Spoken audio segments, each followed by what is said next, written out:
கோமியம் குடிச்சா கோவிட் போயிரும் சொன்ன நீ எங்கள்கிட்ட வந்து கூடுதலான அறிவியல் ஆதாரம் வேண்டும். ஒரு நியாயம் வேணாமா?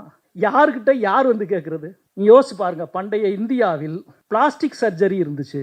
அதனால தான் கணேசனுக்கு வந்து யானை தலையை பொருத்த முடிந்தது என்று பேசியவர் பிரதமர் நரேந்திர மோடி அவர்கள். அவருடைய அமைச்சரவையில் இருக்கிற ஒரு அமைச்சர் தமிழ்நாட்டுக்கு வந்து கூடுதல் அறிவியல் ஆதாரம் வேண்டும் அப்படின்னு நம்ம கிட்ட கேட்கிறார். இவர் பரவாயில்ல, ஏற்கனவே சுகாதாரத்துறை அமைச்சராக இருந்தார் ஹர்ஷவர்தன். அவர் என்ன சொன்னார்னா, பண்டைய இந்தியாவில் விமான தொழில்நுட்பம் என்பது மிகச்சிறப்பாக இருந்தது, அதனால்தான் ராமாயணத்தில் புஷ்ப விமானத்தை நம்மால் பயன்படுத்த முடிந்தது அப்படின்னு பேசினார். அமைச்சராக இருந்தபோது அது எங்கே பேச தெரியுமா?